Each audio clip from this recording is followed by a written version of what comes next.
دوست نے دعوت کی, اس وقت اتفاق سے میری صرف 2 تھی, تو میں نے کہا دونوں کو ایک ساتھ لے کے جاؤں گا تو میں خود نہیں جا سکوں گا, میں باہر ہی کھڑا رہوں گا, تو اس لیے 1 by 1 پہلے ایک کو پھر دوسرے گھر والوں کو لے جاؤں میں. تو جب ایک گھر والوں کو میں لے کر گیا ہوں, آدھا گھنٹہ پونا گھنٹہ گزرا, وہ ٹائم پہ گھر والے آ گئے اور میں لے کے چلا آیا. اب دوسرے کو لے کر گیا, دوسرے گھر والوں کو, ان کو وہاں ہو گئی دیر. اب دیر ہو گئی تو مجھے فون کرنا بنتا تھا, بھائی کیا ہو گیا, اتنا ٹائم کیوں ہو گیا. 2-3 دفعہ میں نے فون کر لیا کیونکہ لیٹ بہت ہو رہے تھے, لیٹ نائٹ, دیر ہو گئی تھی رات. میں نے ان کو لے آیا بہرحال. 2-4 دن ہمارے گزرے, اس کے بعد لڑائی شروع, ڈرون پہلی والی سے, جن کو پہلے لے کر گیا تھا نا. آپ کے دل میں میری کوئی ویلیو نہیں ہے. کیوں ویلیو نہیں ہے؟ میں گھر کا کرایہ دے رہا ہوں, بچوں کی فیسیں دے رہا ہوں, ٹائم دے رہا ہوں, اور ویلیو کسے کہتے ہیں نا.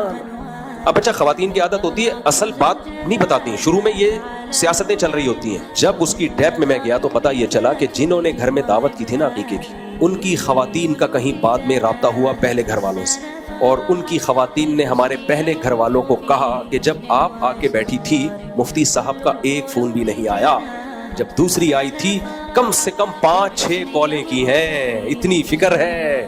میں نے کہا میرا پروگرام اڑ گیا. حالانکہ وہ ضرورت کی بنیاد پہ کی تھی, دیر ہو گئی تھی, تو دیر ہوتی تو ان کو 10 کالیں کر لیتا میں. پھر یہ ثابت کرنے کے لیے کہ نہیں بھائی آپ کی ویلیو بہت زیادہ ہے, کتنا خرچہ ہوا میرا, کتنا ٹائم لگا, لیکن پھر بھی وہ بات تھوڑی ہوتی ہے. ایک دفعہ بدگمانی پھیل جائے تو بہت مشکل ہے. مجھے خیال ہوا جن کے گھر گئے تھے ان کو کیا ضرورت تھی بتانے کی کہ اتنی کالیں اور اتنی کالیں اور ایسا ہوا, کیا ضرورت تھی یار.